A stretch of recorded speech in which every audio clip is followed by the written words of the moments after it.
convidado, inclusive, aqui durante essa semana, e mais tarde um pouquinho a gente vai aproveitar, inclusive, para trazer alguns detalhes aí de um assunto mais político, mas primeiro as nossas atenções se voltam aqui para a questão que a gente falava há pouco, né? A questão da saúde, os cuidados, tempo seco, altas temperaturas, que já é uma característica aqui da nossa cidade.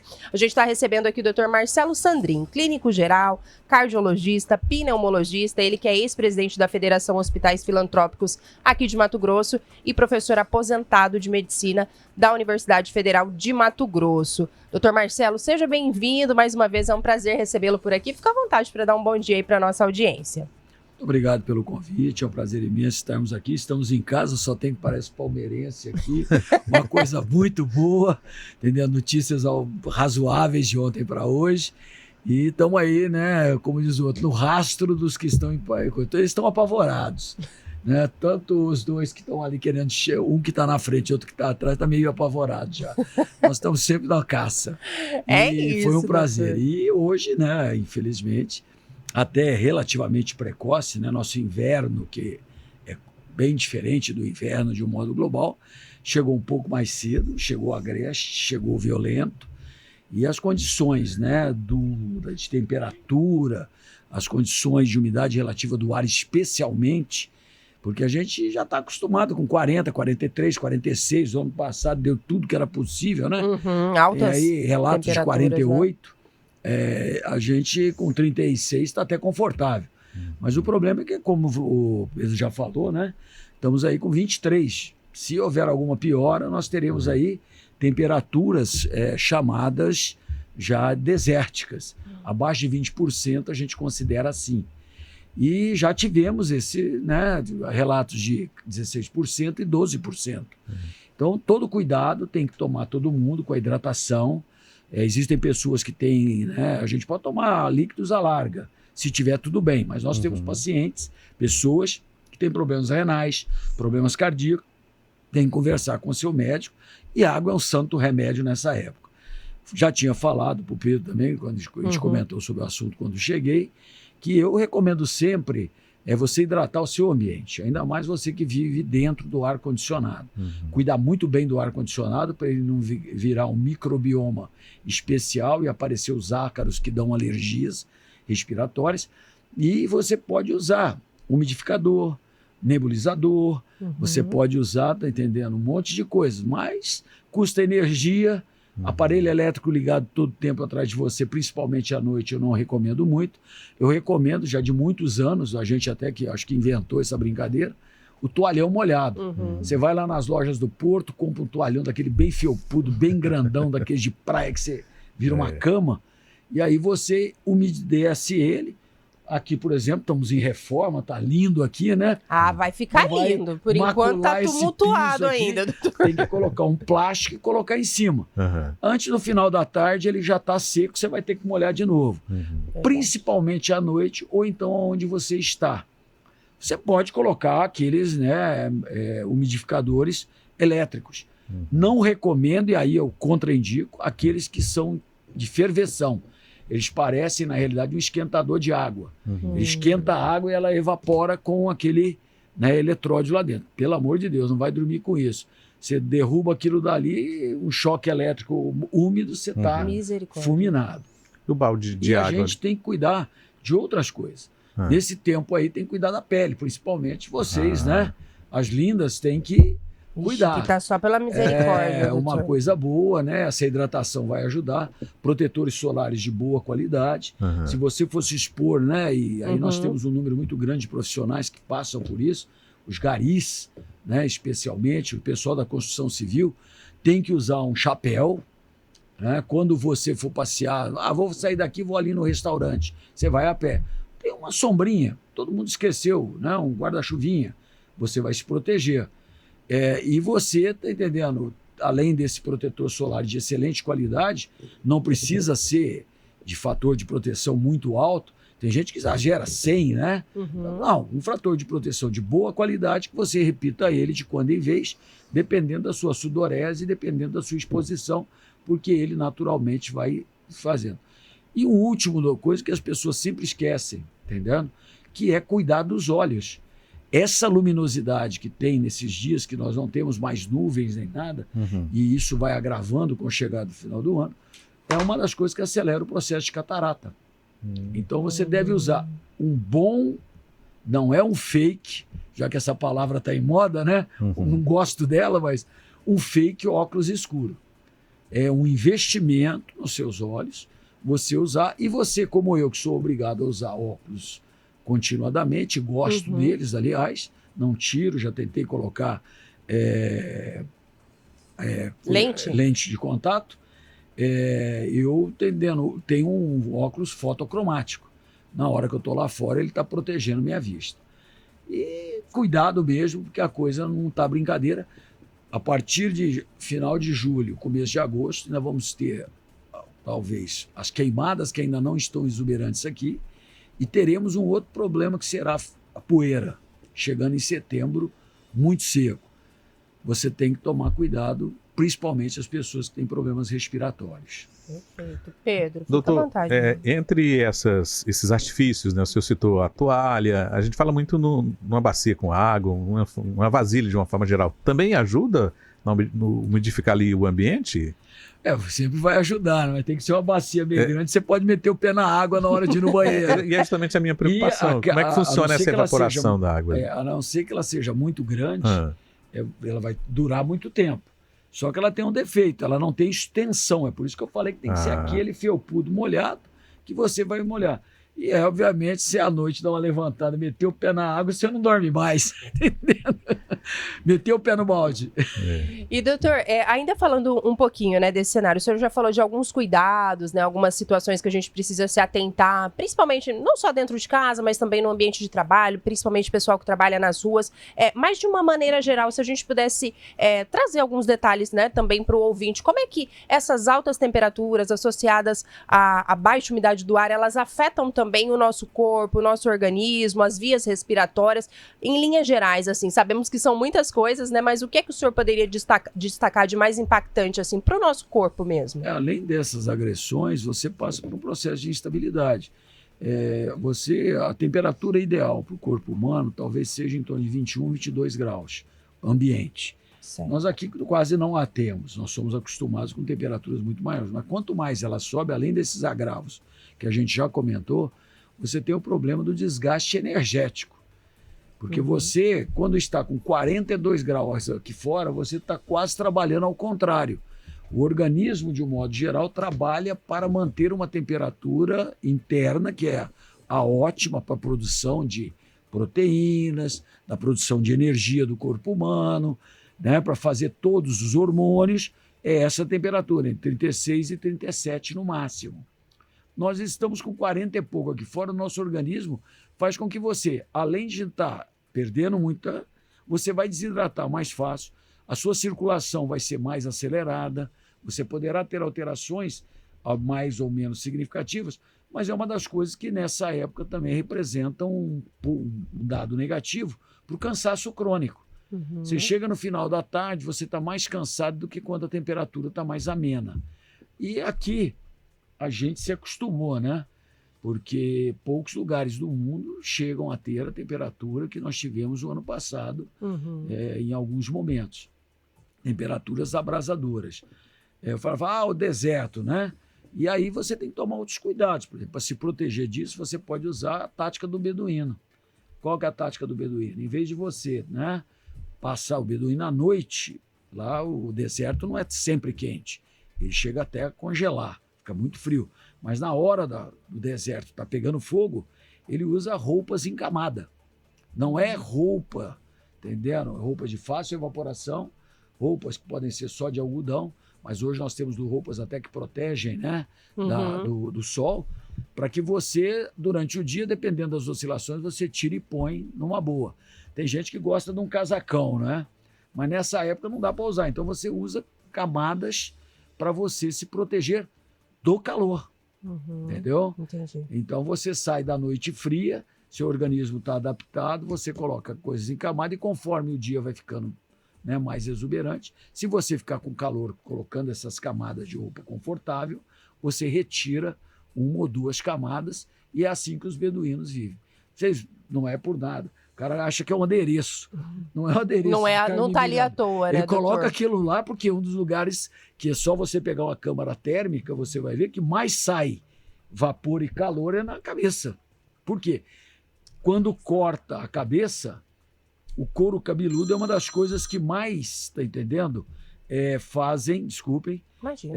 que mais fazem a evaporação. Ele tem uma vascularização intensa. Um cortinho aqui tem que dar um monte de ponto grosseiro, né? Eu tenho um bem bonito aqui na coisa. E por quê? Não dei ponto, ficou do jeito que estava. Porque sangra abundantemente, porque o couro cabeludo é um emaranhado de vasos por dentro dele, né? Tem o couro grande, que é um couro mesmo, por baixo tem uma verdadeira rede de vasos. Ali sai o calor. As axilas, né? A região unguinal. Então, você protegendo, você chega lá. O turbante tem razão de existir.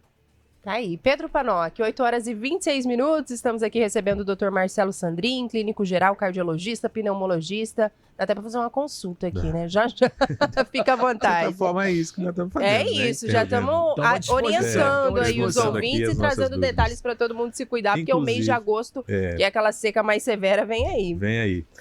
Doutor Sandrini, quais sintomas respiratórios são mais comuns durante esse período de baixa umidade? A gente sabe que tem casos, inclusive, que as pessoas precisam redobrar a atenção, mas quais são esses sintomas que alguém vai sentir em razão dessa umidade mais baixa?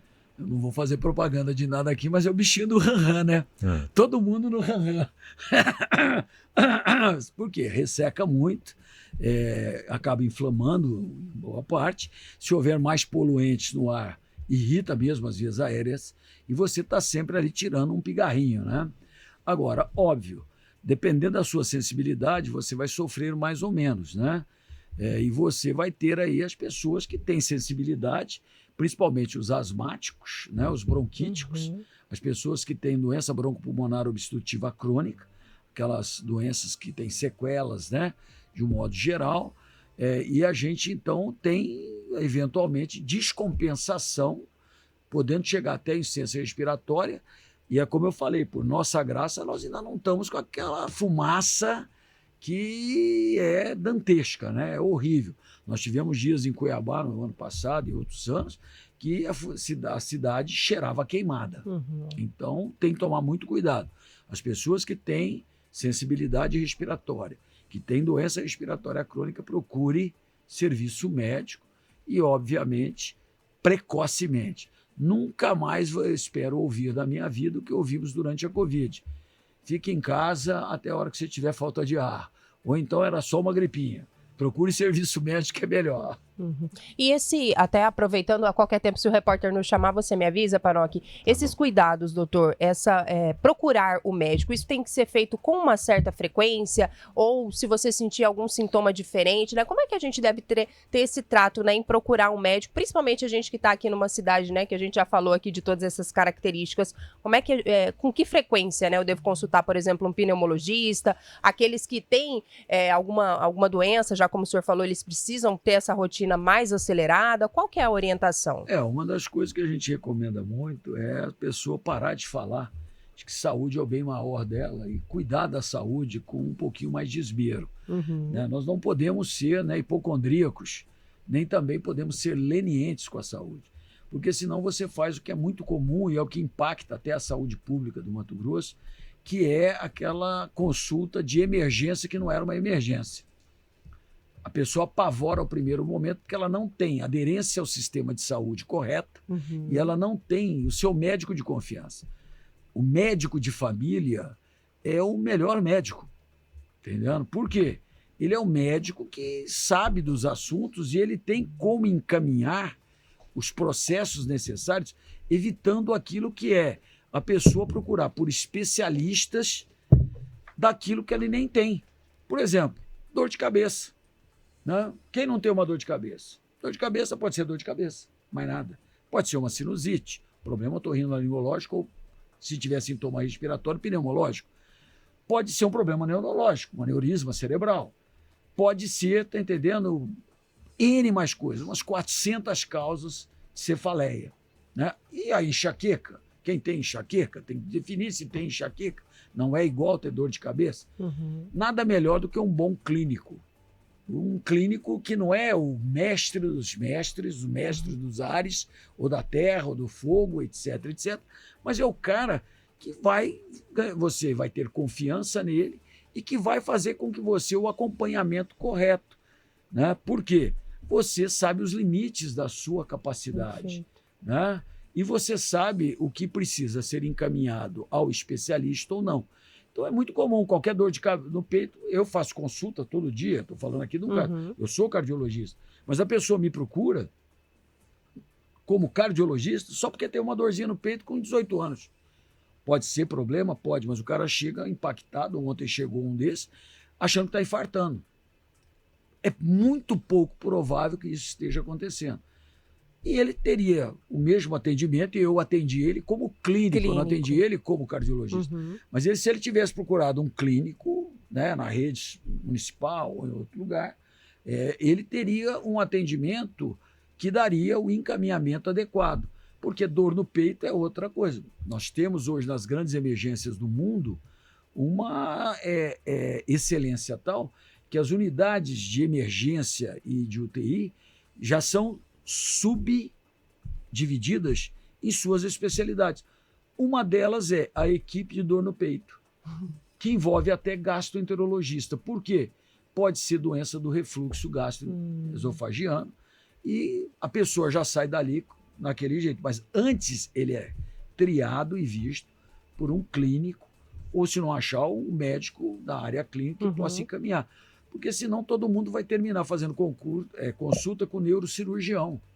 Que é lá na ponta, né, ele está lá para operar aneurisma cerebral, tumor cerebral e outras, né? Não que ele não trate uma dor de cabeça. Mas é importante a pessoa pensar sobre isso e buscar um médico que seja de sua confiança. A gente vai para aquela pausa, doutor, para o repórter CBN, acompanhar as notícias da rede. Já já a gente está de volta. 39 minutos de volta aqui na CBN Cuiabá. Já vou adiantar que daqui a pouquinho eu vou aproveitar a presença de 2 palmeirenses para fazer uma enquete aqui, tá, Pedro Panoc? Acho Quem justo. quer Gabigol no Palmeiras? A expectativa tá grande. Eu já vou antecipar que eu tô louca querendo, mas temos aqui algumas opiniões contrárias. Já eu vou dar a palavra para a galera falar aqui também. Claro, o ouvinte participa conosco. Vai mandando para cá. Quem é flamenguista, quem é palmeirense, quem não é nenhum nem outro. O que é que vocês acham aí dessa possibilidade? Parece que tá cada vez mais perto, Pedro Panoc. Já ouvi uma conversa aí de pré-contrato, aquela coisa toda. Já a gente vai palpitar sobre isso. Mas enquanto isso, a gente segue aqui o nosso bate-papo com o Dr. Marcelo Sandrin, ele que é clínico geral, cardiologista, pneumologista. A gente vinha falando aí ao longo do primeiro bloco, Dr. Sandrin, a respeito desses cuidados, né, que a gente deve tomar, principalmente nesse período aí de seca mais severa, temperaturas altas na capital, baixa umidade do ar. Mas agora eu queria aproveitar a presença do senhor, já não querendo explorar, mas já explorando, porque ao longo, né, dos últimos dias aí, a gente realizou uma série de entrevistas aqui com os pré-candidatos à Prefeitura de Cuiabá, e o nome do senhor, inclusive, foi citado em determinado momento por um dos candidatos. A gente vai falar disso daqui a pouquinho, mas o senhor também está participando da coordenação aí de uma das campanhas para tratar de uma espécie de um diagnóstico, um raio-x na saúde aqui da capital. O senhor é um dos nomes de referência, né, aqui no nosso estado, no Centro-Oeste, e não é à toa estar participando desse processo de construção.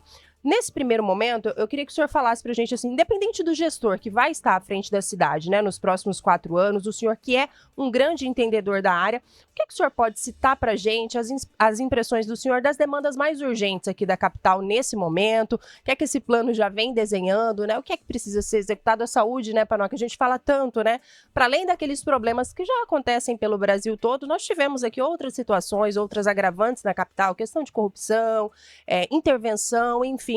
Qual que é a visão do senhor em relação a esse tema, doutor? Em primeiro lugar, eu assistia, né, não na hora, porque é difícil para mim esse horário, mas assisti depois as entrevistas. Vocês estão de parabéns, foi muito bem elaborado, um ambiente maravilhoso e bastante sugestões e respostas. Eu fui convidado, né, pela direção da campanha do deputado Botelho, por ele propriamente, para que a gente participasse de um núcleo, né, de pessoas para que a gente fizesse não um diagnóstico total, fizesse uma visão real, não crítica, mas que pudessem trazer frutos para a elaboração de um plano de ação em saúde, porque parece realmente, eu não tenho dados estatísticos, mas todos vocês da imprensa, né, e a gente nota isso, tem na mente de que é um dos maiores problemas da população, né? Hoje até, antigamente era a educação, depois passou a ser a segurança, hoje é a saúde. Mas esse trio aí é complicado, né? E nós tivemos o prazer, então, de estarmos trabalhando com um grupo muito grande, um grupo, tá entendendo, bastante eclético, de especialistas de diferentes áreas que vão, né, das UBS, das Unidades Básicas de Saúde, médicos e profissionais da área, enfermeiros que trabalham na administração pública, e tivemos com diferentes pessoas. A liderança desse grupo de coordenação da saúde é do deputado Paulo Araújo, e nós somos, né, o que fazemos o trabalho médico junto com o auxílio de meu filho Bernardo Sandrin, e também, né, da pediatria, meu filho Eduardo Sandrin, e outras pessoas que têm contribuído de bom grado pela importância do assunto. E já fizemos um primeiro, né, momento, um plano de ação, de respostas que serão bem analisadas, né, no decorrer do tempo, e obviamente o candidato eleito, se for, e entendendo, parece que ele está liderando a corrida, né, ele trará para a população o plano de ação final, que também já está sendo gestionado, de saúde para os 4 anos, né, de governo. A primeira coisa que eu acho que a gente tem que pautar é o seguinte: milagres serão a conta de Deus. A situação é bastante crítica, mas existem muitas coisas que poderemos fazer a bem da saúde. A primeira delas é ter uma atenção voltada a, não seria a reorganização, ao real escalonamento das atividades em saúde, da saúde básica, de média complexidade e de alta complexidade. Posso citar, por exemplo, o Hospital Santa Helena. O Hospital Santa Helena é referência de maternidade. Teoricamente, para lá demandaria a população de Cuiabá e a população do interior que precisasse de assistência especializada. Seria um terciarismo numa média complexidade. Mulheres que têm problemas cardiovasculares, mulheres que são diabéticas, mulheres obesas extremas, mulheres pneumopatas estariam, né, sendo assistidas no Hospital Santa Helena. Nós continuamos tendo de diferentes municípios que têm maternidade, especialmente nos finais de semana, a chegada de mulheres para parto normal. Então isso nós vamos ter que conversar com os municípios, vamos ter que conversar com os agentes públicos de saúde de um modo global, e vamos ter que colocar. Mas o que mais chama atenção é a sobrecarga que existe nas unidades. Vamos ter um aumento, né, das unidades básicas de saúde, que vai demorar um tempo, mas elas estão funcionando. Tem mais de 100, provavelmente chegará-se ao final do mandato, seja lá, já foi feito isso, é uma exigência, chegará a quase 300, só não se sabe de onde é que vai sair o dinheiro, mas vai ter obrigação de fazer. Prestigiar mais a unidade básica, porque nós já vimos claramente, isso é público, que em torno de 60% a 80%, dependendo da unidade, né, a UPA, unidade, né, de pronto atendimento, conta com assistência a pessoas que estão lá com aquela classificação verde. Verde, né? Que é aquilo que o senhor falava há pouco, né? O verde, tentar equipar essa exato. atenção básica. O verde está lá porque ele não conseguiu assistência, talvez, em outro lugar, ou porque ele já desacreditou da situação. Em vez dele buscar o posto básico ou uma policlínica, tem policlínicas que estão fechadas, que deverão ser reativadas no decorrer do tempo apropriado, isso terá que mudar. Seria mudança de hábitos na assistência médica, para que você não tenha lá aquilo que a gente ouve falar. A UPA é para emergências, para urgências. Aí o que acontece? O cidadão está lá com dor de cabeça leve, sem mais nenhum comemorativo. Ele é verde. Vai chegando urgências, você ouve falar então que uma pessoa esperou 6, 8 horas, mas é pelo impacto que isso causa na assistência. A não ser que você colocasse todo mundo de Cuiabá para trabalhar nas UPAs. Todos os médicos ficassem lá de prontidão. Você não consegue, né, dar conta desse número de pessoas que impactam a assistência. Então, o plano já está gestionado, existem sugestões de diferentes áreas, foram ouvidas todas as categorias, já tivemos, como teve ontem, né, eu não pude participar, eu sou ex-professor, comecei minha carreira de profissional como trabalhador numa cafeeira, mas meu primeiro serviço na área médica, quando eu era estudante, eu fui professor de cursos técnicos. E depois fui professor da área médica aqui da nossa UFMT, ainda trabalho um pouco na Unic e na Univag, coordenando. Agora, nós temos que ficar de olho numa forma de a gente agendar. Ontem teve uma reunião na área de educação, e agora nós teremos na quarta-feira que vem, mais uma reunião desse grupo grande na área de saúde, para que se ouça que boas novas, boas ideias venham para que esse grupo que está imbuído, numeroso grupo de abnegados, consiga dar mais subsídios para que as pessoas que têm capacidade técnica em montar projetos traga mais solidez ao projeto, que o primário já está pronto, a gente chamaria aí, né, no jargão de boneco, mas já está entregue às pessoas que estão nesse curso, já entregamos até para o Dr. Guilherme Miller, que é o coordenador geral, essa parte, e para o deputado Botelho, e nós vamos então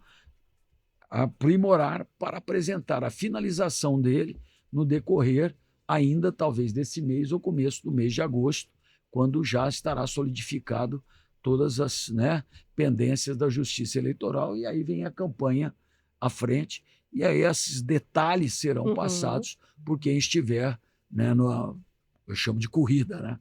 Eu aprendi que o troço é uma corrida, eu não mexia com política, entendeu? Não tinha muita experiência, e eu já vi que é uma coisa muito assim acelerada, e cada dia que passa vai se acelerando mais, e extremamente complexa. Está sendo um bom aprendizado para mim. Que bom. Pedro Panotti. Só um pouquinho a respeito ainda desse assunto, doutor Marcelo.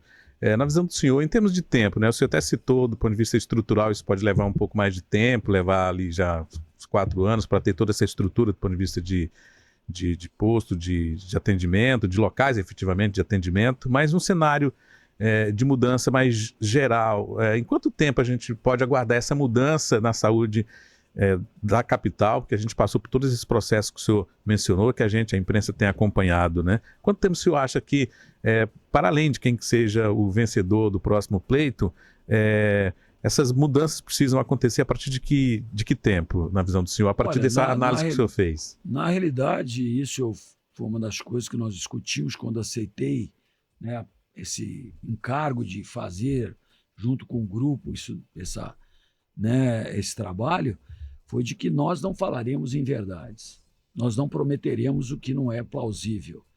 E, obviamente, todo mundo sabe que nós estamos escangalhados na saúde, né? Não adianta. Agora, eu dou aqui o exemplo. Se nós conseguirmos diálogo com a população, que ela entenda, e é isso que eu vou tentar fazer, de qualquer maneira, independente de qualquer coisa, e as pessoas tirem da cabeça que existe alguma linkagem em eu ser alguma coisa na área política ou eu não ser. Foi um pedido do meu amigo Botelho, que ajudou demais as filantrópicas, né? E que tem um diálogo franco. Eu sempre falo, eu gosto da atitude dele, porque ele fala sim ou não, não tem conversa fiada. E eu sou uma pessoa mais ou menos do mesmo jeito.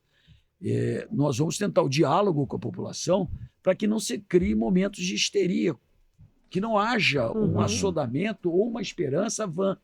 Porque só se a gente conseguir que a pessoa entenda que ela realmente precisa ter a paciência para ser atendida no local adequado, nós conseguimos, vamos supor que a gente de 70% de uma unidade de pronto atendimento, se a gente baixa isso daí para 30%, zerar não vai zerar, seria o ideal.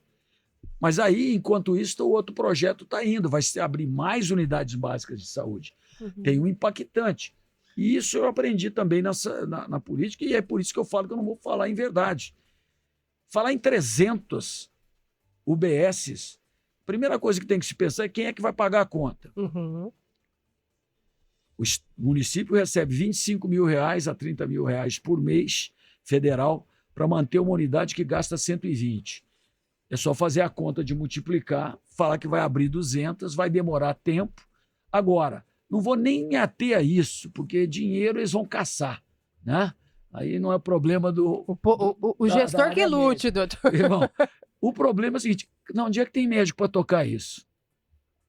Em primeiro lugar, se você tem uma unidade básica de saúde, teoricamente, pelo menos no escrito dela, é um médico de saúde pública, um médico especialista em saúde da família. Não tem. Vai ter que formar muito médico para chegar próximo de 200. Aqui em Cuiabá, o número está bastante pífio. Como outra coisa que eu posso dizer que nós vamos ter aí imbuído, né?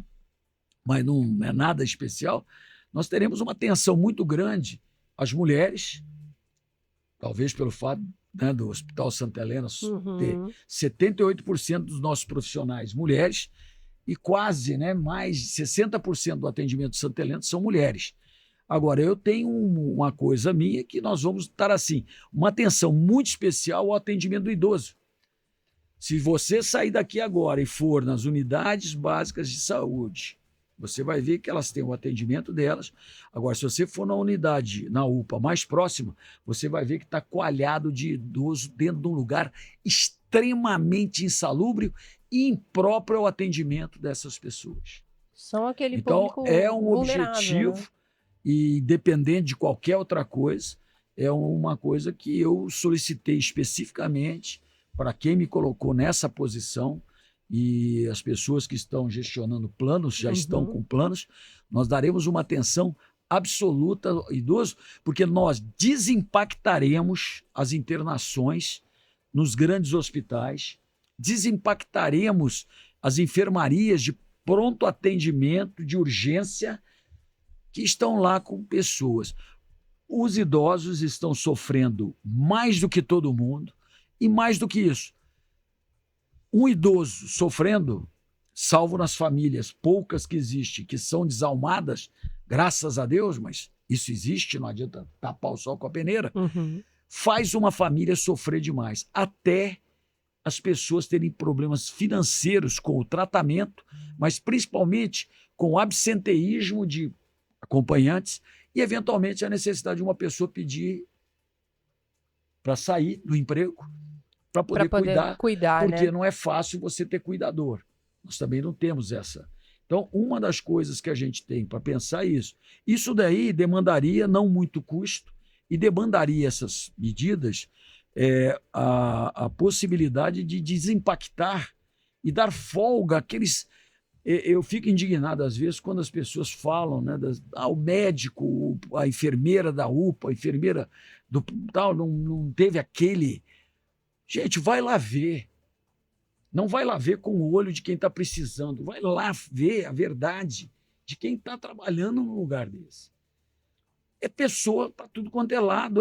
Lá fora tem gente deitada, às vezes, no chão. Esse olhar, então, na visão do senhor, doutor, desculpe interrompê-lo, ao servidor também é fundamental. E aí a gente entra no outro aspecto. Eu até vi que o senhor já deu algumas entrevistas falando sobre isso, que é a questão da valorização. Eu não sei se o plano está tratando desses assuntos também. A área médica, a gente acompanha diversas crises, né, nesse momento aí da atual gestão, questão de greve, reclamam, né, de falta de valorização, de reajustes, enfim. O plano também trata dessas questões, né, para além, claro, do foco que eu imagino que deve ser o principal, que é o atendimento à população, mas se não tem o profissional ali, né, capacitado, né, bem remunerado, satisfeito com o teu ambiente de trabalho, esse atendimento também vai ter uma quebra ali nisso, né? O plano também trata dessas questões?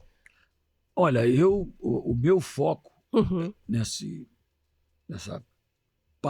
momento da minha vida é em humanização real, especialmente no diálogo com a população, para ela entender o que é o SUS, como é que funciona isso, como é que pode melhorar com o auxílio dela, e especialmente com os nossos profissionais.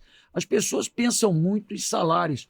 Eu penso um pouquinho diferente em salários. Os salários são muito bons para todo mundo, mas eu não conheço médico que não ganhe o suficiente para a sua sobrevivência. Uhum. Aliás, Mato Grosso tem salários em diferentes locais que são fora da média para cima de qualquer lugar do Brasil. Uhum.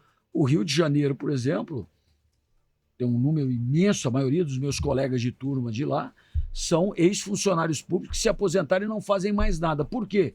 Porque nada que foi oferecido para eles, que são professores de medicina, que são médicos hiper, né, capazes, Poxa, como é que o cara vai voltar a atender um posto? Porque ele está aposentado. Era médico, está entendendo, de um grande hospital, não faz mais cirurgia, mas ele poderia atender para ganhar R$ 4.200 por mês. Não é pouco, perto do que ganha-se no Brasil. Não é tão ruim, mas nós temos que também lembrar, né, que essa pessoa que eu estou falando, né, que seriam meus colegas, estão com 50 anos de hospital. Eu tenho 50 anos de hospital. E querendo ou não, a minha hora de trabalho é diferente da hora de trabalho dos outros. Mas eu acho que eu não preciso de muito, então o meu custo não é muito grande. Mas tem pessoas que acham que tem que ganhar o real. Agora, eu tenho certeza que todas essas pessoas que continuam trabalhando em condições tão agrestes, como são nessas unidades, principalmente as unidades de emergência, né? E não pediram água, é igualzinho intensivista. Eu tenho intensivista que eu cheguei em Cuiabá, começou a trabalhar lá no Hospital Santa Helena quando foi inaugurado, ele continua lá. Ele está com o cabelo muito mais branco que o meu, quase tão careca que o meu. Por quê? Porque se dedica, não deixa de dar o seu plantão, não reclamou nunca se estava ganhando muito pelo plantão ou não, porque ele sabe que ele salva vidas. Esses profissionais que trabalham na saúde têm que se conscientizar que, antes de tudo, a missão que ele abraçou quando ele foi estudar é a missão de salvar vidas. Eu poderia estar candidamente, eu tenho aposentadoria, como, né, todas elas bem abaixo do ideal, mas não vou reclamar. Mas tem. Como médico da prefeitura, 35 anos de trabalho, como professor da UFMT, aí isso daí então é horroroso o salário. A aposentadoria. 35 anos de trabalho, como profissional liberal, paguei o INSS durante... Eu poderia simplesmente parar, meus filhos estão criados, minha filha está fazendo medicina, eu levar uma vida tranquila, não fazendo nada. Eu vou morrer com o estetoscópio no pescoço. Por quê? Porque a missão que eu escolhi foi essa. Eu não posso deixar de atender a qualquer pessoa. E se você olhar, a maioria das pessoas que estão lá como staff, a gente chama assim, não o passante, que estão trabalhando, enfermeiros, fisioterapeutas, médicos, administradores, que o administrador sofre, né? Funcionário da limpeza, que toda hora está lá limpando porque está tudo sujo de novo, aquela coisa de louco. Eles estão ali por amor. Ah, precisa do dinheiro? Precisa do dinheiro. Mas se sair, ainda mais hoje que parece que o emprego vai desaparecer, né? Nós vamos virar todos profissionais liberais ou então autônomos, ele acharia um veio para ele trabalhar. Então o que a gente quer é harmonia, né? Que a gente tenha um diálogo bastante claro e não agressivo, mais do que isso, que a gente tenha, né, a participação da população com a paciência e o entendimento de que o objetivo é, no máximo, ao começo do médio prazo, a gente tem uma estrutura funcionando com o que temos, porque não tem dinheiro, não adianta prometer. Essa história, a coisa que mais me deixa louco é o nego que fala assim, eu vou inaugurar mais uma UPA. Rapaz, tem que fazer funcionar o que está precisando funcionar. Não que não precise de outro. Mas não adianta, não está tendo mais nem profissionais. Então a gente encarece a população, encarece a todos os partícipes, né, da área de saúde que tenham, tá entendendo, uma visão de futuro razoável, que o plano está sendo bolado, entre aspas, com esse intuito, de se tentar apaziguar o atendimento. E uma das primeiras medidas é essa, é a gente começar a fazer se entender de que a UPA é UPA, Vai se rever a possibilidade, tem policlínicas fechadas, que seria o intermediário, vai se ver possibilidade de atendimento de outra forma. Vamos dar, como eu falei, o idoso não é, lembre-se, o idoso é aquilo que você vai ser daqui a pouco. E a população tem envelhecido, né? Cada vez mais. Nós temos todo o carinho com as crianças.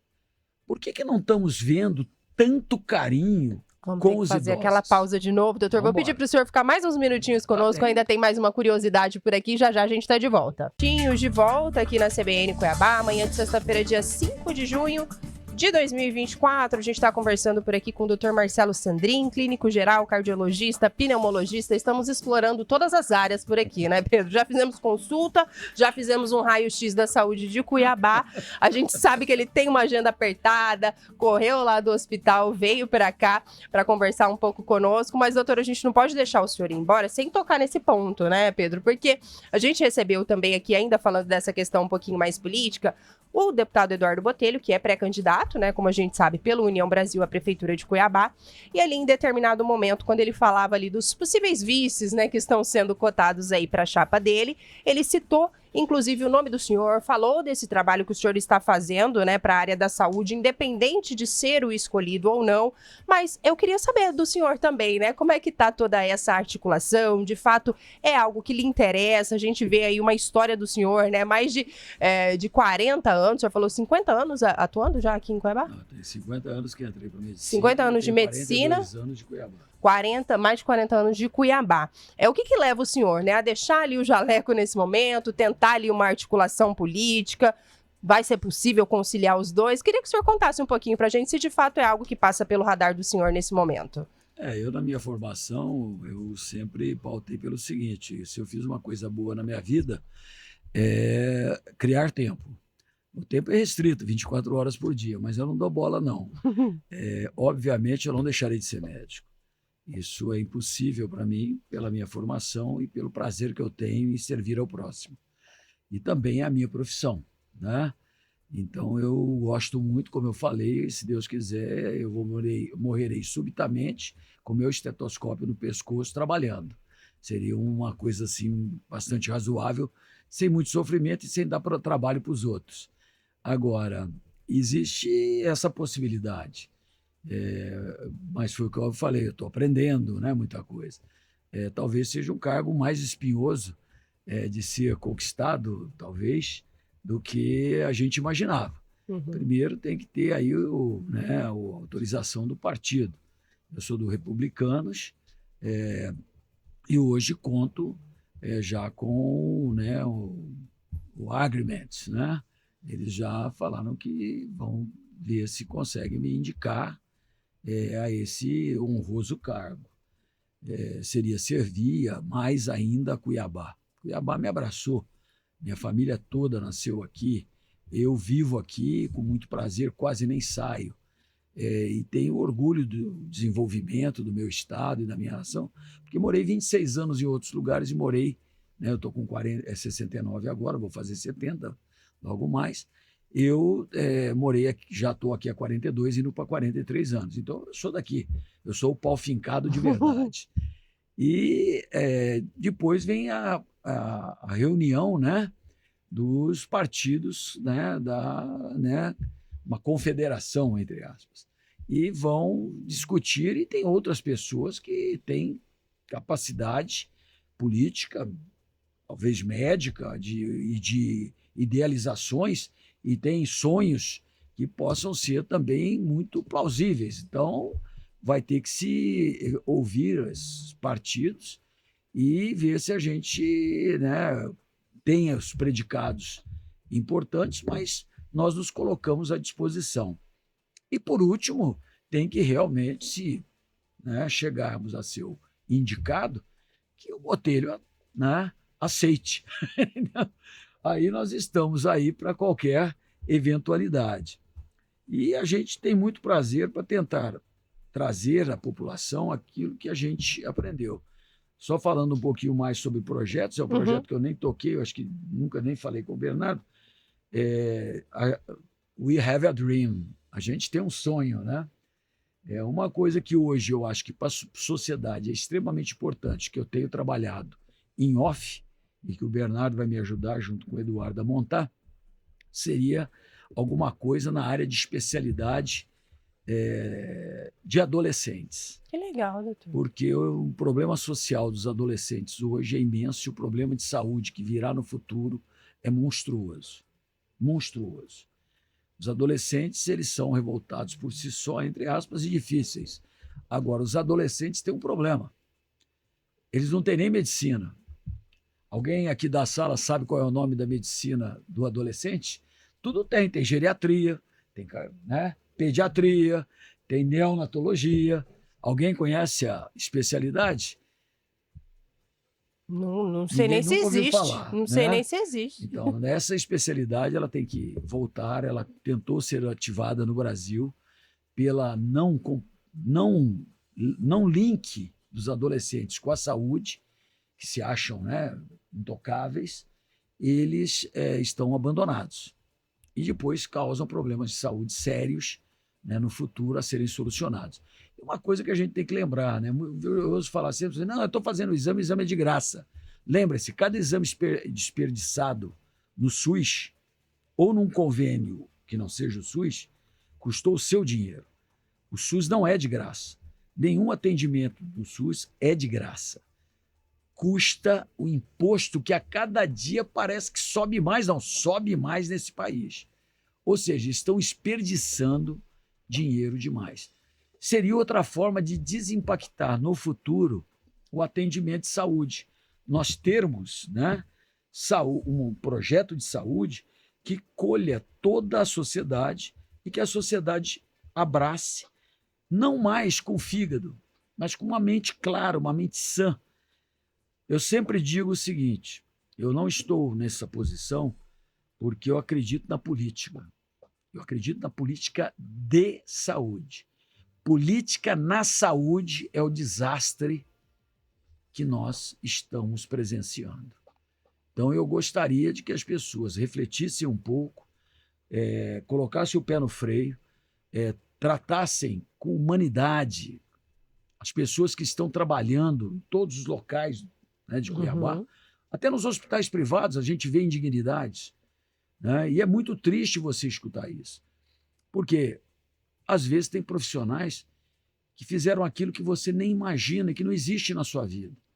Ele deu plantão ontem na UTI e no outro dia, por uma razão que seja lá qual for, não aqui ficar discutindo, o plantonista que ia substituir ele não chegou. Compareceu e ele teve que dobrar. E fica. Tem aquela enfermeira que está lá há 24 horas de plantão, fazendo seu mister, cuidando, pegando veia, fazendo medicação, preparando, ajudando a mobilizar os doentes, levando, né, os maqueiros, levando pessoas a fazer exames, e a pessoa não sabe que ele está cansado e às vezes não muito bem assim de fisionomia, porque ele já está estafado. Por quê? Porque ele está chegando às 36 horas de plantão. Nós precisamos de pacificar, precisamos de ter diálogo, precisamos de ter um projeto que seja realmente execuível. Volto a dizer, sem inverdades e sem promessas vãs. Vou pedir para o senhor só rapidinho atender aqui mais algumas mensagens. Sim. Primeiro, vou mandar um abraço aqui para uma galera que está aparecendo. A Maricelma falou: parabéns, doutor, grande referência, principalmente quando a gente fala em obstetrícia aqui no nosso estado. A Luciana disse: meu parto foi no Santa Helena, sempre me recordo desse momento maravilhoso na vida de uma mãe. O Christian Dave mandou um abraço para o senhor também. Seu Afonso, eu acho que ele chegou aqui já com a nossa conversa em andamento, então imagino que ele perdeu o trecho que o doutor Sandrin falou sobre idosos. Como o seu Afonso está sempre por aqui, é uma audiência fiel, faço questão de trazer o áudio dele, só para que o doutor Marcelo Sandrin possa também reforçar esse tema rapidinho, Panoc. Seu Afonso nos acompanha lá do Ribeirão do Lipa, doutor Sandrin. Camilo, tá aí, você falou em adolescente. E os idosos, ninguém fala, né? Um centro de convivência que não existe.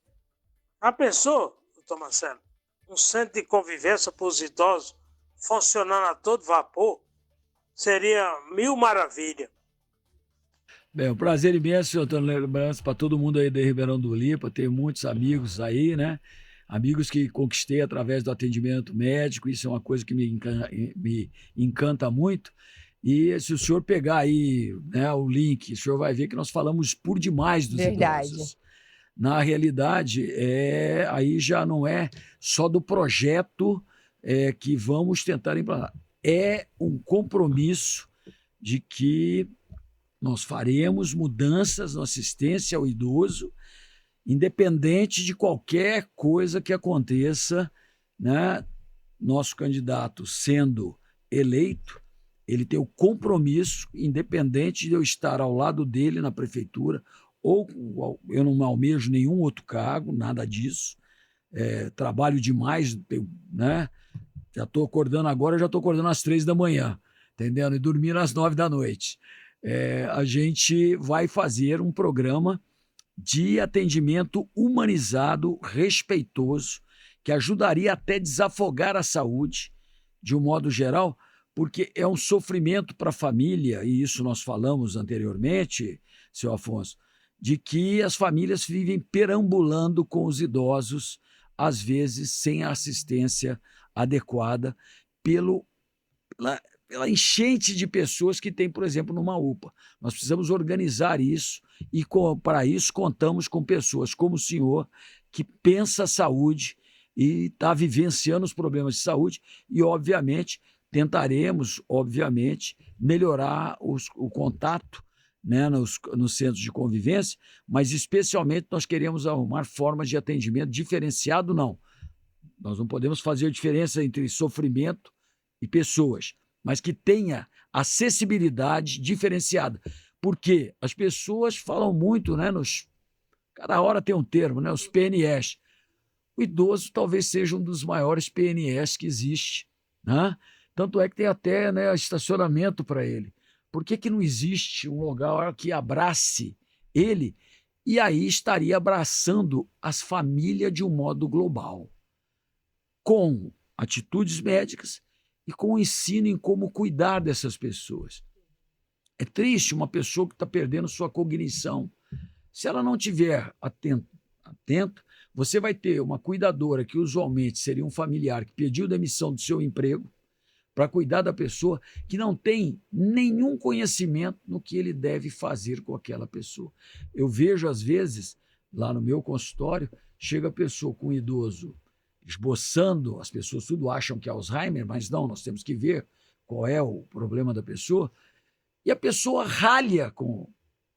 Mas como que o senhor esqueceu? Gente, eu já estou com 69 anos, eu tenho uma briga histórica com as minhas chaves. É natural isso para a pessoa. Eu tenho meus neurônios ocupados por coisas como a saúde. Uhum. A chave, para mim, é um troço dispensável. Na informática, eu sonho com uma chave única. Ou então com o chip que abrisse tudo. Agora, no momento, eu agreguei outro. Pela primeira vez na minha vida, desses tempos para cá, desde que comecei a ter celular, eu já esqueci nesses últimos 2 meses, por estar tão sobrecarregado de coisas a fazer, do meu celular. Eu consegui passar 48 horas sem o celular, esqueci ele em casa, lá no consultório. Não, tô fora desse esquecimento aí. Eu tenho 2, eventualmente 3, mas um foi comigo, mas o meu celular geral, eu esqueci carregando, saí tão depressa para fazer as coisas, que eu esqueci. Isso não é problema tão grave, mas as pessoas têm que entender, né?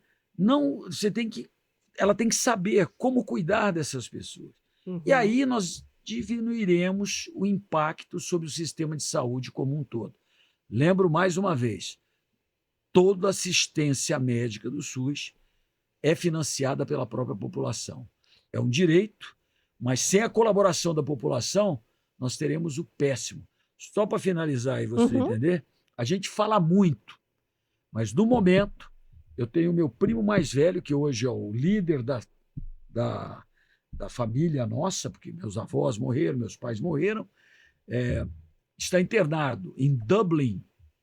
Estava fazendo uma viagem, passou mal, está internado em Dublin, num hospital universitário. Ele não consegue operar. Pagando. Tem 2 especialistas em Dublin sobre o assunto que ele precisa fazer, só vai operar na segunda-feira. Está internado desde o começo da semana lá. Pagando. Lá não existe esse sistema de saúde, nem próximo do que temos. A Inglaterra tem, mas não é aquela flor. Pessoas morrem na fila porque não operaram do coração. Vamos fazer o melhor possível. Muito obrigado. Doutor, só para finalizar, prometo que eu vou liberar o senhor. A Denise Niederauer perguntou assim sobre um tema que o senhor fala. Ela mandou um abraço, inclusive, nossa colega jornalista. Ela perguntou sobre... Cadê? Onde que eu me perdi? Número de UPAs, na visão do senhor, um tema que o senhor falou, é suficiente para Cuiabá ou recomendaria um aumento dessas unidades de pronto atendimento? Se nós conseguirmos fazer o ordenamento do atendimento, elas são suficientes para a população de Cuiabá. Se continuar do jeito que está, você pode colocar mais 5 ou 10. Vai continuar do jeito que está. Tem um detalhe que às vezes as pessoas até assacam, né, para terminar, há certas injúrias sobre os administradores todos do passado do Cuiabá, que lamentavam, entre aspas, né, o atendimento que é garantido pelo SUS, vindo de outros lugares. Olha, se você é brasileiro, você tem atendimento garantido pelo SUS onde for. Só que nós sabemos que nas emergências também, grandes emergências são em torno de 50% a 60% das internações, né, aqui em Cuiabá. Quem paga a conta é Cuiabá. Os outros municípios têm a seu orçamento. Agora, o que não pode a gente ver municípios, né, que isso nós vamos ter um diálogo, né, bastante coerente com os municípios, se houver possibilidade, a Assembleia nos ajudar, o governador nos ajudar, para não passar por aquilo. Sexta-feira à tarde chega uma ambulância, falando de caso verdadeiro, com apendicite aguda vinda de um dos municípios mais ricos do estado para operar um apêndice, porque não tinha médico para lá, porque todo mundo foi cuidar do soja. Não estou aqui assacando injúria, é verdade? Poxa, se o município rico, grande, do Mato Grosso, não consegue operar um apendicite, agora, por que isso? Porque é fácil chegar aqui e colocar, e a gente tem que virar nos 30 para atender. E, obviamente, nós não reclamamos. É obrigação nossa atender.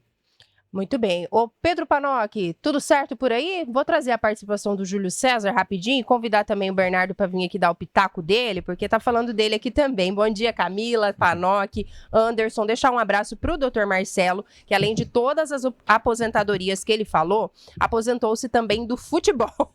Abraços também aos filhos, parabéns pelos serviços prestados e projetos dirigidos à população no geral. Júlio César, ele que é goleiro da Associação Médica, tá participando aqui. Não sei se a gente consegue virar a câmera um pouquinho. Anderson, me ajuda aí, só para eu pedir aquele pitaco. Vou começar por você, Pedro Panocchi, que é da casa. Gabigol no Palmeiras. Você aceita ou não convidar aqui os dois palmeirenses também? Agora só tem palmeirense e um vascaíno, mas vascaíno e palmeirense é tranquilo, né? É parceiro. Você quer o Gabigol ou não quer? É preciso esquecer algumas coisas que o Gabigol já fez ali, né? Zoando eu já esqueci. Os que coisa? Não já lembro. zoou. Já zoou, mas enfim. O pano verde tá passado aí. O pano verde tá passado. Você aceita? Então, de braços vamos passar abertos? O pano verde, Bernardo? Bom dia, Bernardo. Seja Bom bem-vindo. dia. Tava aqui nos bastidores, mas eu não posso deixar palmeirense, né? Ele que tá sempre na nossa audiência, sempre manda mensagem. As figurinhas que eu tenho de Abel Ferreira, tudo eu recebo de Bernardo. E aí, você aceitaria ou não? Bom dia. Bom dia Camila, bom dia Panocchi, tudo bem, paizão? Bom demais. Bom dia, ouvintes Com aí. você, excelente.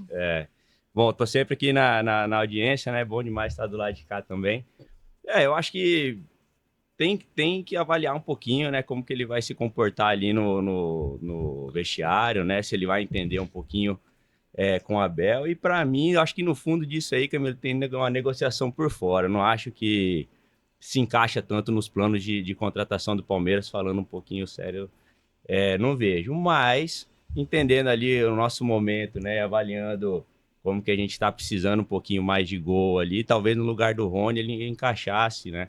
Ontem tentou 2 bicicletas ali que não precisava, né? Dava para dar Sem necessidade, né? Rony, dá para fazer o básico. Não precisa abrir tanto assim também. Até já mandei aqui pro Pedrinho, já falei pra ele que eu vou ficar pra hora do esporte.